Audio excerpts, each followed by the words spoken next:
I have been very excited to talk to you for a while now, just because of some of the things that have been on my mind, and I think you'd be such a great person to have a conversation with. And I was thinking, that we could have, instead of sort of interviewers thing, that we could just have like a conversation between two writers. I just think that would be a lot more exciting and interesting. Okay, all right. Yeah. So the idea for this talk started when there were fires at UCT, at the UCT library. And of course, it was such a devastating fire. And so much was lost in that fire. So I was having a conversation with a friend about things lost in the fire. And of course, they said there was something like 700 books that burnt. And but I was thinking a lot about how we've come to value the written word as a means of documenting knowledge and history. And of course, you and I are writers, so of course we're part of that system. But of course, we know as Indigenous people that there have been other ways traditionally of recording and transmitting knowledge. And so I was going back to thinking about our relationship with oral history and oral storytelling. Yes. And I was thinking so much about how much of what goes into my books comes from things I was told in person, or comes from, growing up around elders who told stories and instead of writing them down, right? Yes. So that I have a very intimate relationship with oral storytelling. So I wanted you to talk a little bit about your relationship with oral storytelling and how it has shaped you as a storyteller and as a writer and as an artist. Oh my goodness. In fact, indeed, you will find that many of us who grew up in a storytelling environment, have had that intimate relationship with oral storytelling, the oral tradition, and so on. In my case, in fact, I believe that I've been shaped by that literature, the oral literature, or orature, as they sometimes call it. Yeah. I believe that I've been shaped by orature even more than other forms of literature, written or otherwise. Yeah. For instance, I grew up in Johannesburg. I grew up in Orlando East and then later in Dobsonville. Yeah. But every time when it's December, we would go to the Eastern Cape, which was the tradition those days. You find that during the December holidays for Christmas, people leave Johannesburg and go, those who still have a connection with some rural area somewhere, yeah. they go there, to celebrate with extended family, their relatives, and so on. So it was the same case with us. Yeah. And indeed, when we got there, then you'll find that, all the kids from, different, because you see, we go to my grandmother's and grandfather's homestead. Yeah. And all their grandchildren would be there as well. Some coming from Cape Town, from Johannesburg, others from locally there. And in the evenings, it would happen that almost every evening, in fact, as she is cooking there or other women are cooking, we are sitting around the fire and stories are told. Mm-hmm. Now, these were traditional stories. These were classical stories, stories that were passed from one generation to the next, mm-hmm. as they were. In other words, you didn't mess up with those stories because they must come down from your great grandmothers, the way they are. Yeah. So we would listen to these stories, and then we would also tell those that we know. But then there would be an occasion during the process of storytelling where then somebody would say, now is the time for improvising a story. It's called ukuqweba ibali. Yeah. Ixesha lokuqweba ibali. This is the time for it to improvise your own stories now. That's when then you find that many of us would try to invent our stories. In many instances, they are based on the form of the classical stories, but the content would be different because it would be the kind of content that was about our lives, our present lives. Yeah. So we would display our skills then, on improvising a story, which would be funny, would make people laugh, and so on. Little did we know that that was part of the process of training us to be storytellers, not just tellers or repeaters of the ancient stories, but composers of our own stories. Mm-hmm. And I found that when I was writing literary fiction, yeah, or plays and so on, I drew a lot from those stories that were told then. Mm. And in many instances, even my earliest play, which I'll sing for the fatherland, I found that I was writing it exactly in the form that my grandmother used to tell the stories. I was not aware, but for me, that's how stories were told generally. Yeah. And then when critics read it, they said, oh, this is magic realism. Now, I never set out to write magic realism. I was just telling a story. Yeah. And the only way of telling the story that I knew was the way of my grandmother. You see? Yeah. So that's how then for me, stories in the oral tradition were important. They shaped me. They shaped, because you see, in Johannesburg here, I would be reading comic books and so on. So they contributed also in my storytelling. Yeah. But when you get to the Eastern Cape, is orature, stories in the oral tradition. So a combination of the two, the literary kind of storytelling that I was familiar with in Johannesburg, and then the oral tradition that I got to know very well in the Eastern Cape. The two coming together helped a lot in making me into the writer that I am. Right.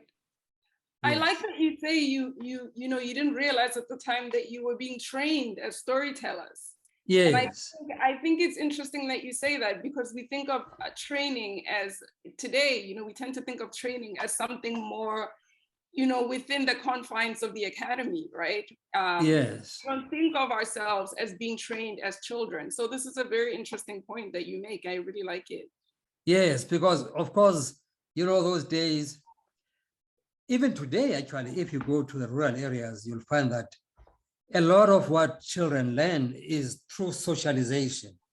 Yeah. You see, there's never any formal, that, okay, now sit down, let us teach you something. Yes. People live their lives and we learn from that. Mm-hmm. When they tell stories, and you tell stories too, because that's the normal thing to do. Yeah. You don't think twice about it. You don't see it as a special skill. You just see it as the ordinary thing that human beings do. They tell stories. Yes, yes. And then when we come to that improvisation, yeah, we used a lot of our lives there, Some of those who came from Johannesburg and others from Cape Town, you felt in their stories their environment and their concerns and how they lived their lives there. And then that's when we realized that, oh, we are all characters in our own narratives. You see, we are all actors in our own, theater that is unfolding every day in our real lives, you see. Yeah. Mm. And so in terms of the elders and the stories that they were passing down to you, would you classify that as a form of knowledge transmission? Like, would you say that there was the history of the people that was coming down through those stories and people's beliefs and people's spiritual practices? Was that also part of what was going on within those stories that would be given to the children? Yes, but to a much lesser degree, because in many instances, these stories are in fact morality tales, morality stories, which were much more concerned with behavior and, the norms, the moral and ethical norms of the community, as practiced by the characters in the stories, which was, in most cases would be animals, but there would be human beings, Tutsilane, Lidimo, and so on and so forth. You'll see, there were those stories, of course, the stories I'm talking about. You'll find that the reservoir of these stories would be women, mothers, but most importantly, grandmothers. There were stories that were quite different. For instance, genealogies, which then would contain history. Those came from the men. Stories of what in my language they call imvelapi, in other words, where we come from. For instance, I could recite my genealogy for many, many generations, up to 20, from the time my people left the Great Lakes. So you can imagine that must be more than 800 years ago. Yeah. From that time, from Usibiside, who's the elder who led his people from the Great Lakes down to Southern Africa. Yeah. And I recite now, Sibiside gave birth to so-and-so, so-and-so, there was a lot of so-and-so begot so-and-so, so-and-so. Sometimes these will just be names, but in other instances, you would find that when that particular person had something interesting that he did or was done to him, that will be mentioned. So-and-so who did A, B, C, and D. And then we pass on to the next name, to the next name. So you find that you have your whole genealogy for generations and generations and generations. And the keepers of that then would be the men. So obviously that happens when you are a bit older. Yes. When you are no longer sitting there and listening to the stories that come from the grandmother. Right. Yeah. So why was there this division then, where the stories that men told were so different from the ones that the women told? Because their lives were all different. Because ours were patriarchal societies even then, although it was a different kind of patriarchy from the one that was introduced by the British. Yeah. But the British, came with their very pointed kind of patriarchy. But even before they came, our environment was quite patriarchal in that the men still saw themselves as the head, of the household, of the extended family. It would be the elder. The matriarch would still be respected. She had her own department in many different things. Right. That is why even the stories, you see, the stories of genealogies, the keepers of those stories would be the elderly men who then teach the younger men. There were even other stories which were even much more religious that you would learn when you go for initiation and circumcision. You see. So those were narratives that were much more religious in nature, you see. Yeah. So, I mean, there were those compartments where you find that. And then there would be, of course, praise poetry, which also contained the history. Yeah. But in that case, more than just the history of the individual, it would contain the history of the nation, of the community, of the society, you see, but told through the ruling elites, through the chiefs of the time and the generals and the wars that they fought and so on and so forth. So you got this history from those who told you genealogies, but you also got it from those who told you about the rulers and the wars, you know, exactly like the griotic tradition of West Africa. Yes. And then, of course, there were those stories about behavior and morality that came in many instances from the women. Right. And these stories were so important that they were exported from Africa to what was called then the New World, which was South America and North America. Because at one stage, I met Gabriel Garcia Marquez, you know, in one of these writers' conferences. Yeah. This one was in Spain. Yeah. And he was telling us that, you know, people, excuse me, people, you know, talk of my magic realism, but my magic actually is different from Günter Grass's, the German author, magic. Yeah. Günter Grass magic, you know, is created by the author. He invents all these strange places there. So Marquez was saying his magic actually comes from the society, the community itself.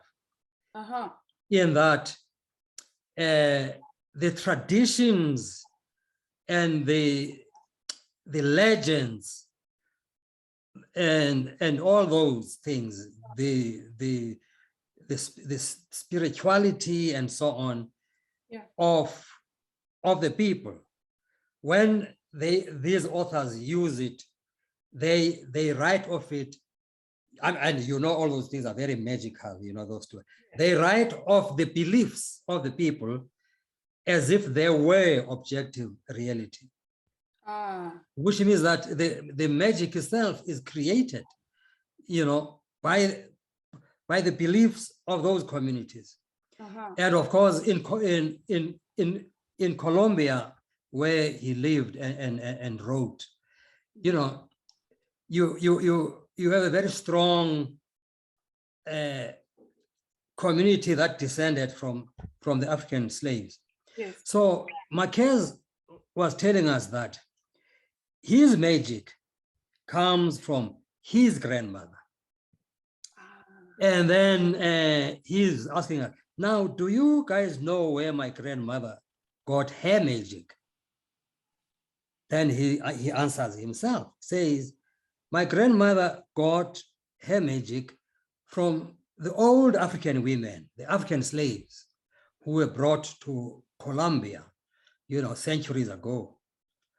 So that's what fascinated me too, sir, that his magic and mine have the same source. Yeah, yeah. The African grandmother. Yeah, yeah. Yeah. Wow, that is so fascinating. Yes. You know, I have this with the relatively little knowledge that I have of my lived experience and being an apartheid survivor and all of that that I know, and things that I've learned from my elders, I feel this sense of urgency about storytelling, that there's so much that I want to have written down.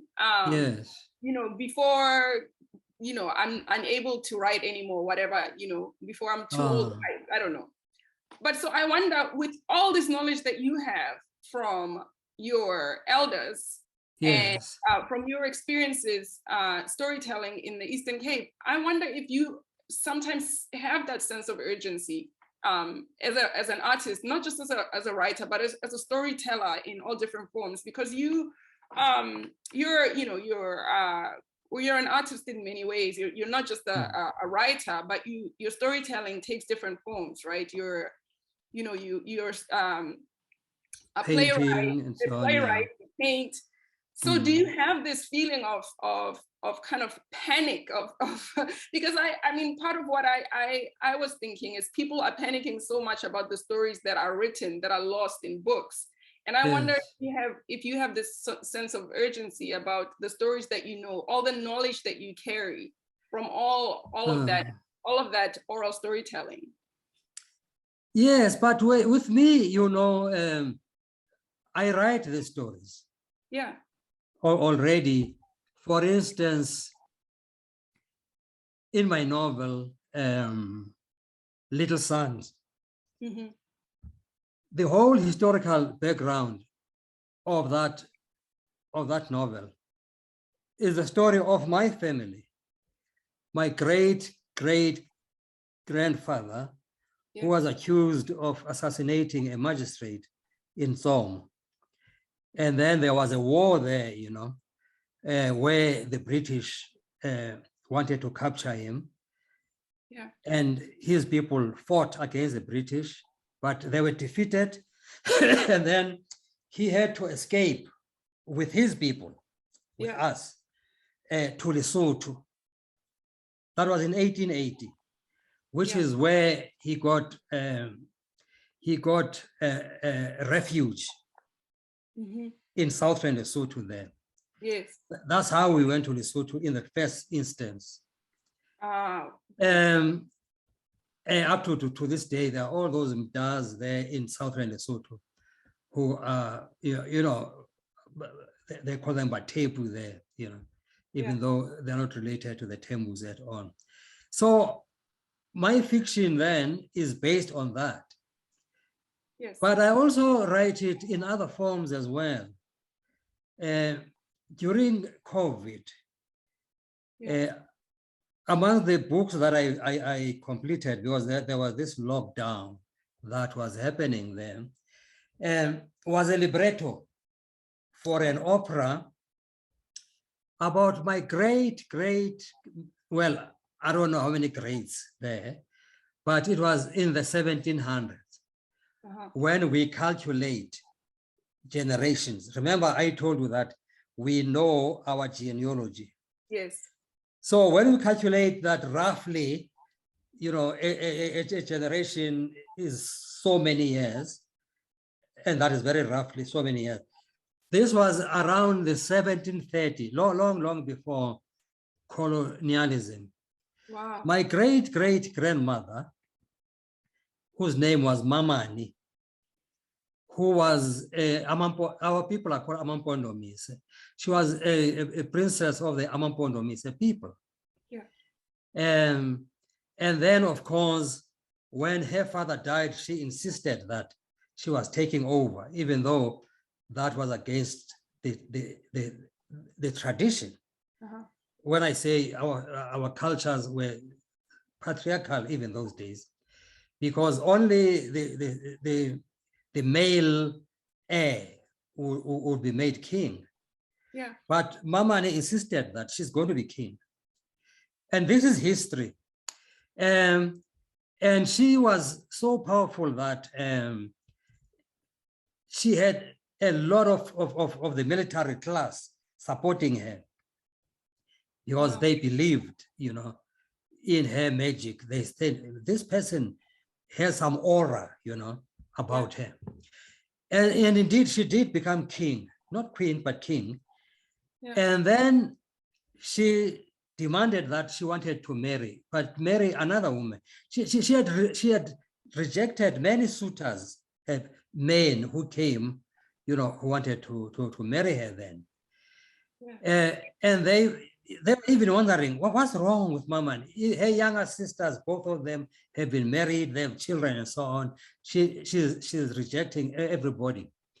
When she was king, then she instructed that they must go and fetch a specific woman from the Amampondo people, a daughter of Nyauza, who then was brought. They paid lobola for her, and she got married to Mamani. That was the first known, sanctioned by the nation, same-sex marriage. Wow.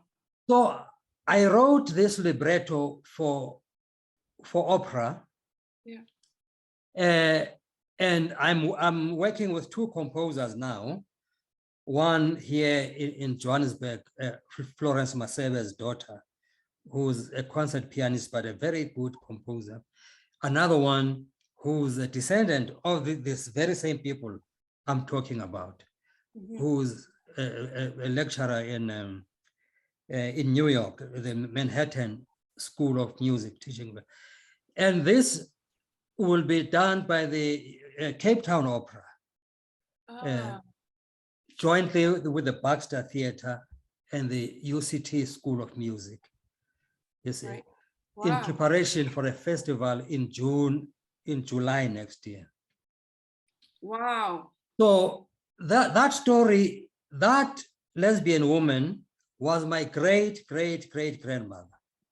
Yeah. It's a very interesting and complex story, because now when she was supposed to have an heir, she insisted that her brother, Singo, should make love to her wife. Wow. Then the wife got pregnant, and that's how then the heir came into being, the heir to the throne. Yeah. Wow. So it was still, the heir was still blood related to her, but not from her. She didn't give birth to the heir, but it was still her blood. Yes, it was her brother. The father was her brother, the father of the heir. Wow. Yeah. And in passing that story down, was there some kind of moral judgment around? Oh yes. There's moral judgment now as we speak.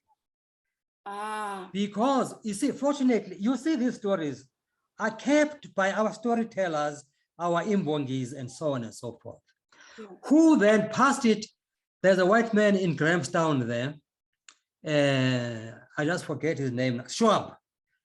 Yeah. Who wrote a lot of these stories from our poets, which means that now this one was written already in the early century, in early last century. Yeah. By this person who was collecting these histories. Yeah. But our poets still tell that story. What is happening with the elders of Amampondo Mise, who are my people? They are very angry with me, because they say to me, now remember, these are people who have been Christianized. Now the British came with Christianity and so on, which was very homophobic and all that. So they are as homophobic as the British who taught them homophobia. You see that? So they are ashamed of Mama. That is why even when they recite the genealogies, they will come with genealogy, so-and-so begot so-and-so, so then they skip Mamani. And then they talk of her son, who became the king next, and then da-da-da-da. Yeah. You see? They skip Mamani, and they say so. To me, they say, now you are coming with these newfangled ideas of yours.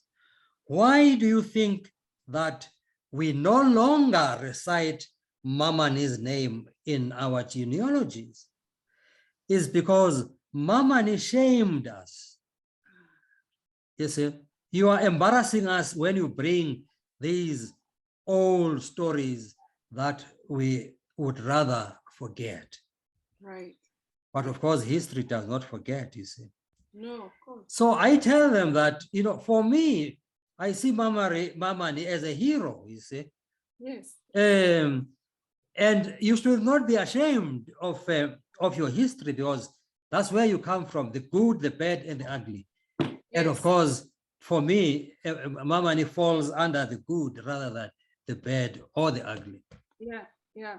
So, of course, they can't stop me because they're just village people there. Yeah. I'm doing the play in Cape Town, the opera. Yeah, you yeah. See? Yeah. So one of the connections that you and I have always had, or that I thought about, but I don't think we've ever discussed it so much in person, is the ways in which story comes to you. And, you know, we briefly, I remember you saying, I remember me being very haunted by a story that I was not writing. And I asked you, and you, how you deal with that. And you said, you know, if I want to write it, I write it. You know, you didn't seem to have this sort of control issue that I was having with characters. Yeah, no, yeah. You see, I mean, I put it down in any case. Okay. Oh, okay. Yeah, I put it down in my notebook. Well, it used to be a notebook, but now it's a file. It's a folder on the hard drive of my laptop. It may come as few notes and so on. Why? Because I know that one day it will come in handy. You know, as facts and other elements of it accumulate, I write them down and so on. One day it is going to shape itself into a story. Okay. You know, it won't happen just at once. Right. When I put it down there, I think I've forgotten about it, but some other idea will come one day, and then I put it down and so on. It happens like that quite often. But sometimes, like in this book, in Little Sons, the one I was telling you about, yeah, the first 2 or maybe even 3 pages, exactly as they are in the book there, came as a dream. Oh, wow. And in many instances, you know that dreams are very incoherent and haphazard and confused and all that. Yeah. But this one, that dream was so coherent, exactly as I've written those first 2 or 3 pages. Exactly. Wow. That was a dream. Oh, okay. So I put it down then as the first 3 pages of my future novel. I didn't even know what it was going to be about. You see? It was when I was reading those first 3 pages, and I said, that's a novel that I must write about the exile of my people after they assassinated the British magistrate. Wow. You see? So I ask about this at this point in our talk because I'm curious about how you came to write the story of your Mamani, and if you feel a sort of connection to her, if you feel like she you know she's speaking her story through you. Is that how you see it? Well, you know, the story of Mamani just happened by accident, really. Because in this very same book that I'm talking about, which is about my family and so on, yeah, I do mention here just briefly 1 or 2 lines when one of the chiefs is reciting his genealogy, and then he skips Mamani, and then another questions, why do you skip Mamani? And then he says, no, we no longer talk about Mamani, my child. She disgraced us. And then he continues with genealogy, and then it just ends there. Yeah. You know, because that novel is about something different. It was not about that. So this was just a by the way. So one day, I'm in Cape Town with a friend of mine called, not Kagiso, Phumeza Matshikiza. Yeah. Phumeza Matshikiza is a lesbian. Mm-hmm. And then we are sitting there. I tell her about this story. I think we were discussing Canada. No, not Canada. We were discussing South Africa. So I'm saying Canada now because I'm talking with you. Yeah, and yeah. you are in Canada. I'm in Canada, yeah.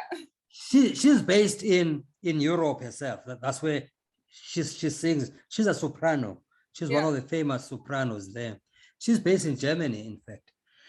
Although she sings all over there. Yeah. We were talking about something which had to do with same-sex marriage and so on and so forth.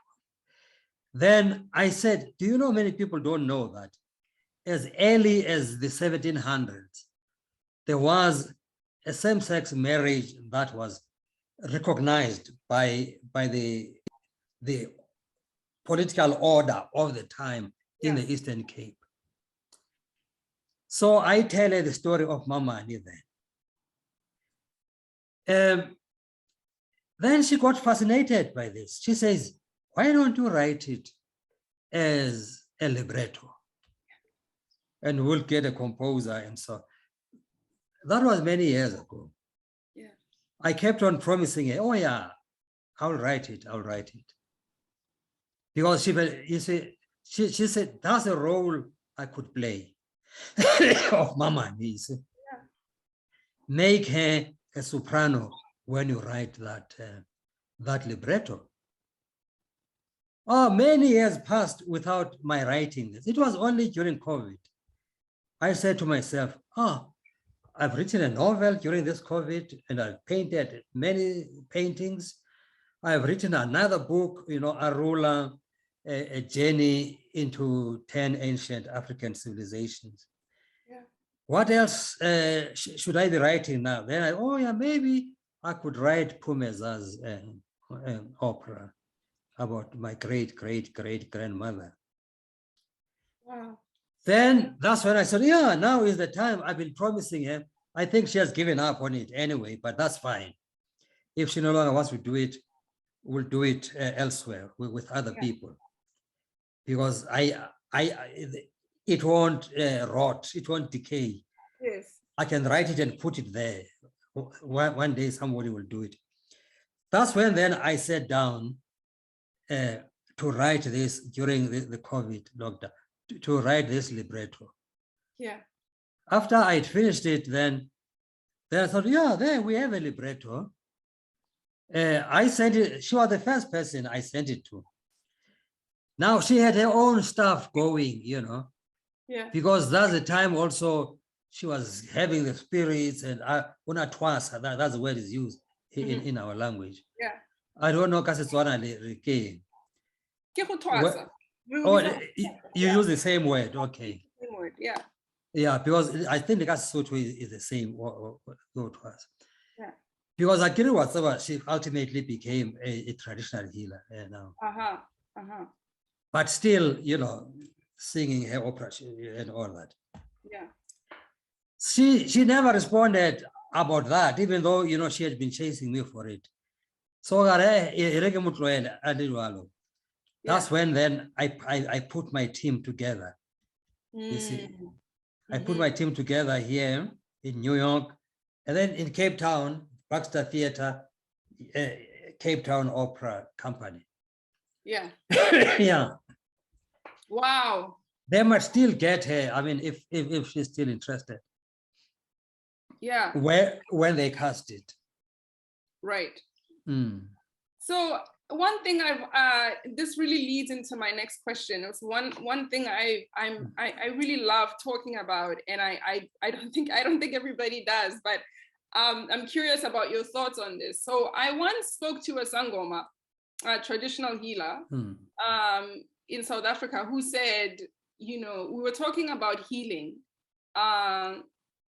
in general, in all different forms of healing in the world. And she said, artists and healers are two sides of the same coin.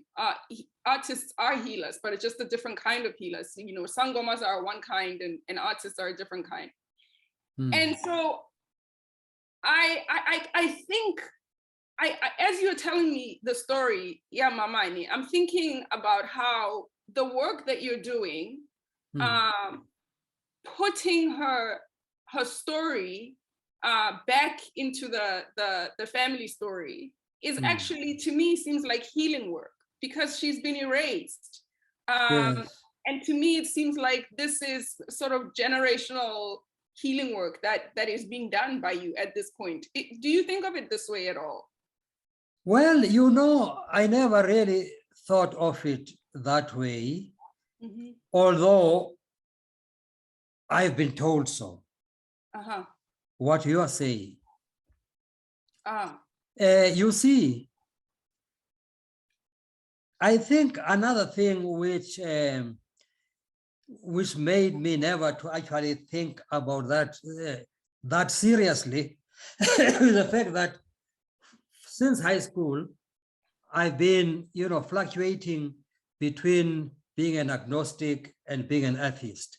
You see, so I never really entertained any supernatural other world elsewhere, you know, because for me, my world begins and ends within this world we are in now. Yeah. But having said that, a lot of members of my extended family are traditional healers, my uncles and my dad and so on and so forth. Yeah. And only a few days ago, I was visiting the same Florence Masebe I'm talking about here, who's one of our leading actresses. And amongst her guests was a traditional healer called Aubrey Machike. And whilst people were cooking there and so on, I remained with Aubrey there. He began to tell me that he has read my books, and whether I know it or not, whether I like it or not, I am a healer.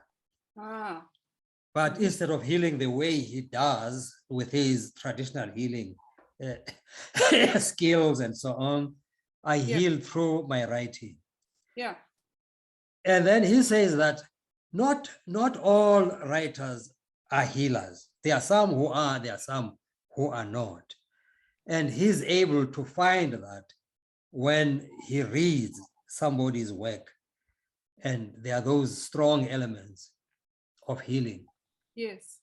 I know that in my work, there are strong elements of the magical, but then that just comes from my grandmother.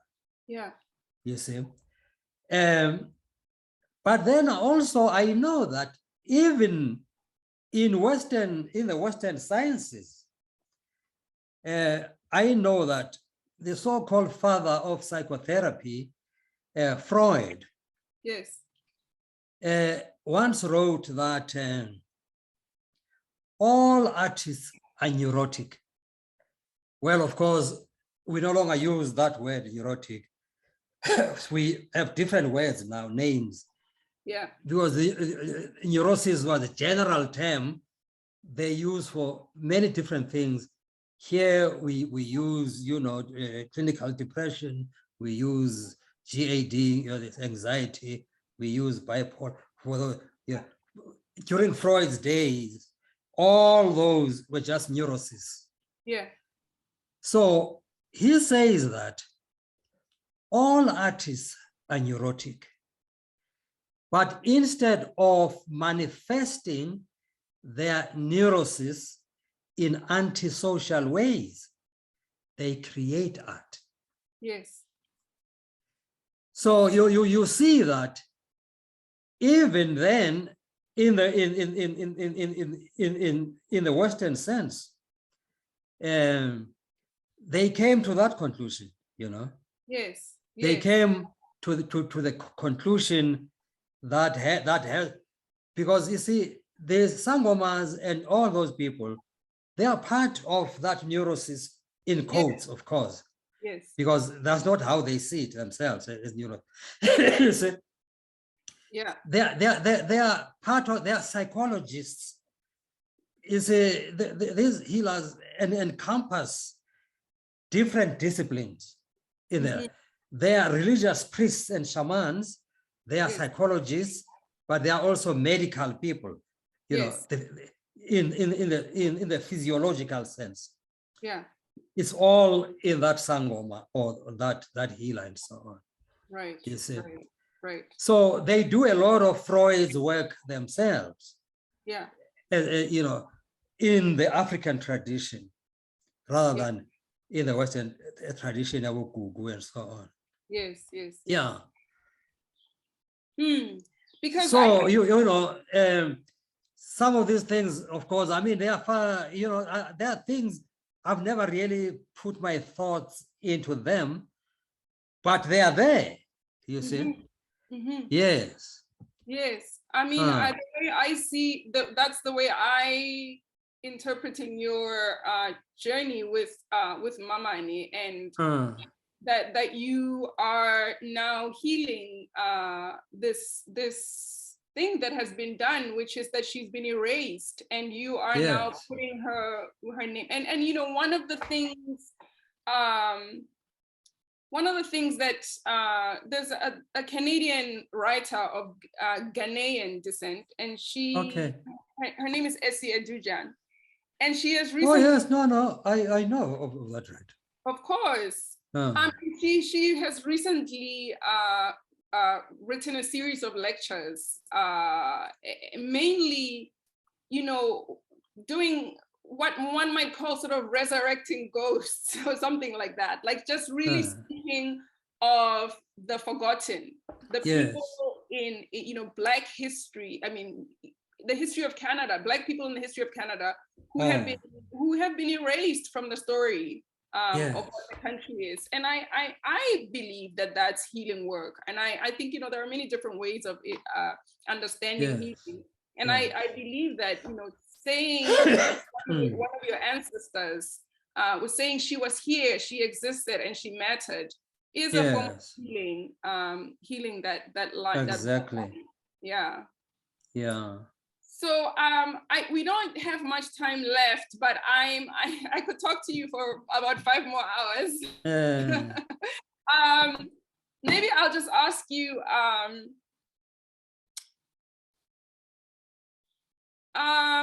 So I want to say, just in terms of writing and in terms of being a storyteller, and for having been one for so long, you know, we can find ourselves in a world where publishers have very specific expectations of Indigenous writers, but you stayed very true to and very loyal to your people and your voice. And how have you managed to do that? And how have you managed to stay true to yourself and true to your own kind of storytelling?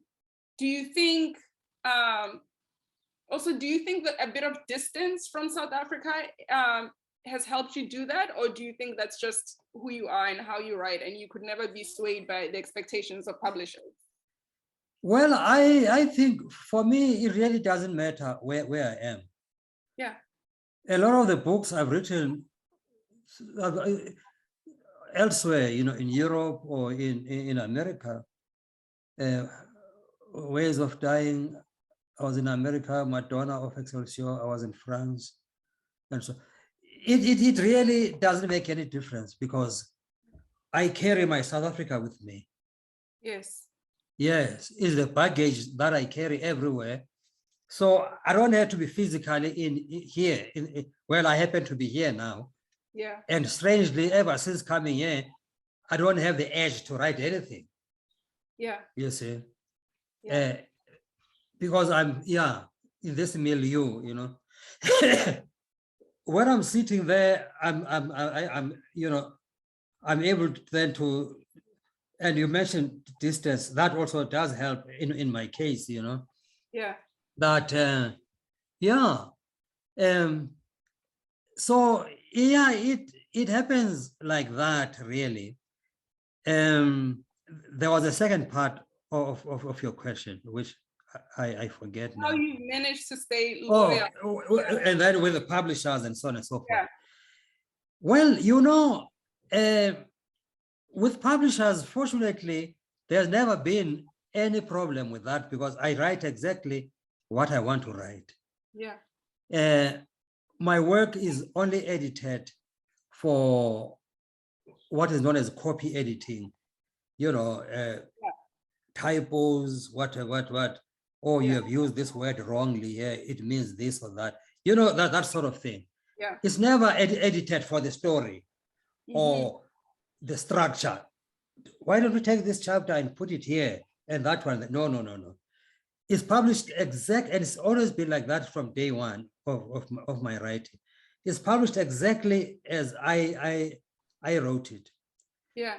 In many instances, there will be some, say, oh, this won't sell because it's not written in a popular manner. Yeah. Then I said it's fine. It's because, if it doesn't sell, well, I don't say that to publishers because they do want to sell. Yeah. But I know that it's very likely it won't be a bestseller.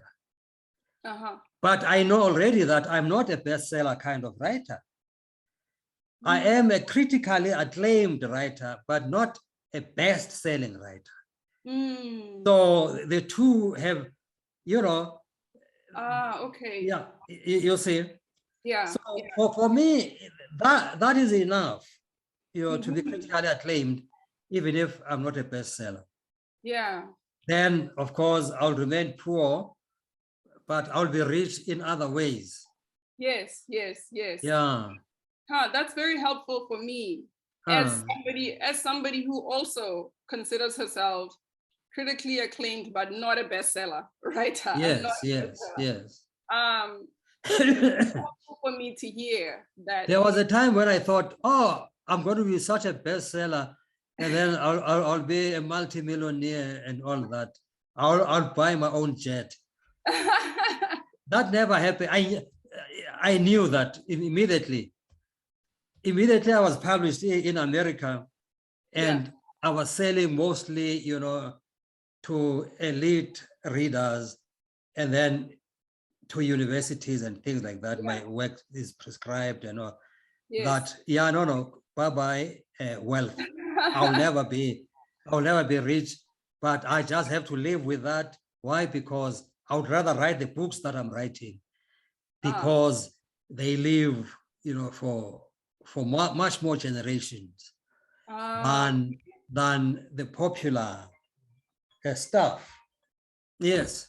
Yeah, so I feel like I'm that kind of writer too. So I think maybe you and I will take comfort in in each other's company then. Yes. Knowing that I'm never gonna buy a yacht or exactly. but my work will have, hopefully is having, I hope the impact that I wanted to have. And certainly I can say I am writing the kinds of books that I want to write, that the kind of story that I want to remain loyal to, or the kind of storytelling that I want to remain loyal to. So it's good to hear you say this, especially somebody like you who has written so many more books and has had a much longer career than I have. It's comforting. Yes. I won't be poor alone. Exactly. No, it's very much like in music. This analogy is very, very much like in music. For instance, in South Africa here, you have music who play, jazz, Zim Ngawana and so on. Yeah. Then you have, the popular music people, the kwaito, mapiano, and so on. Very, very popular.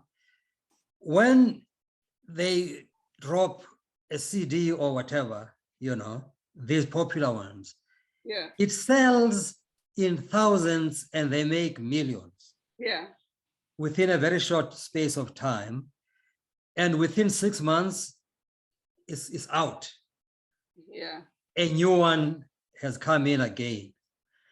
The jazz guy, Zim Ngawane, that piece he has recorded will sell very few, but it will last for the next 100 years, selling a few each year, a few each year. In other words, that music has longevity. Yes, yes. Yes. It's the same thing then with the books that we write. There are those that are popular and will sell in thousands and will make millions within that 1 year. Yeah. There are those that are, literary kind of fiction that will sell a couple of thousands, but, will be in print forever because it ends up being canonized. And then it lives in the academy and in all other places. Right. And that's how it gets to live forever. Right. It is the kind then that win, if it is lucky enough, those important awards and so on. Right, right. Yeah. Right. Yeah. Well, this leads me perfectly into my very final question before we close off. So there's a Native American, Indigenous American writer called Daniel Heath Justice. Okay.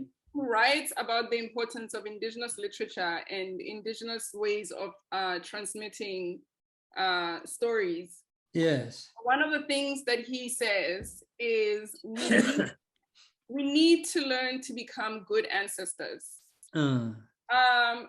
And I wonder, hearing me say this to you, I wonder what it would mean for you to be considered a good ancestor. What would that mean? What would that look like?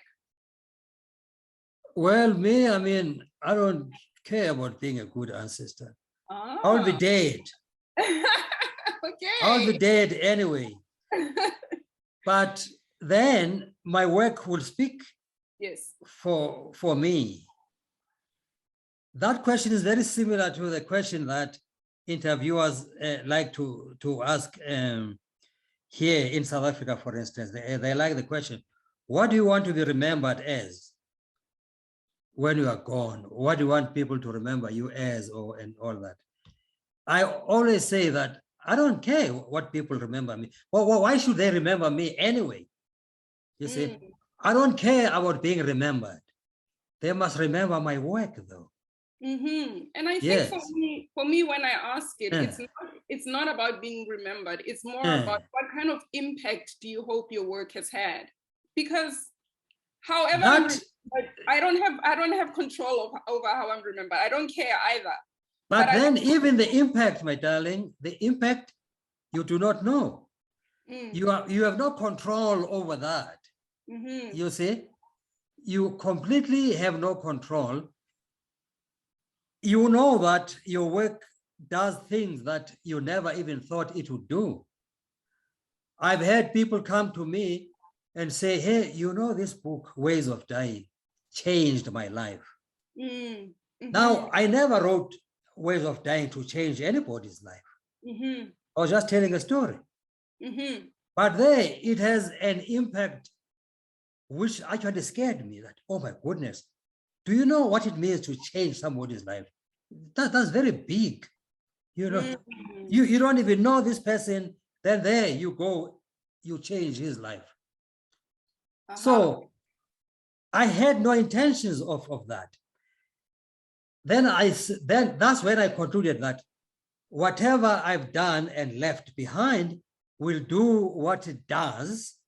I will have no control of any of that, Let it go out and do what it does. I'm gone. I've said goodbye. I'm gone. You see? Yeah. Well, I haven't thought of it that way because I always tell myself that I'm not trying to have any control over how my work is received.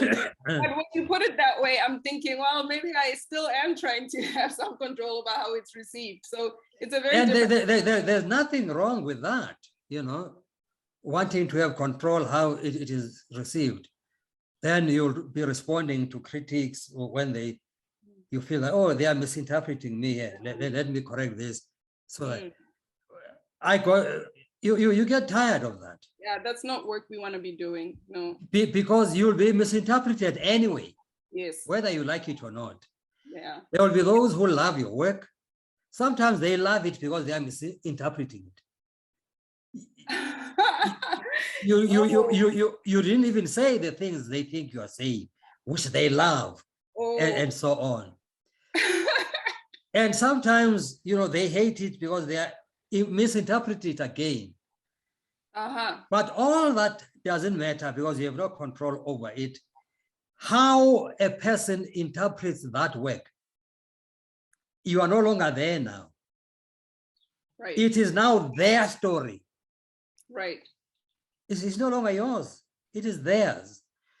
Because even the act of reading itself is an act of storytelling. When you write that novel, you have left many gaps there. Some of them you have left them purposely because you can't tell everything. Yes. We know that character at some stage went to the bathroom. Yeah. But if that has nothing to do with your plot or whatever, you leave that out. Right. I, as a reader, will complete the gaps that you left. And what do I use to complete those gaps? My own biography, my own life experience.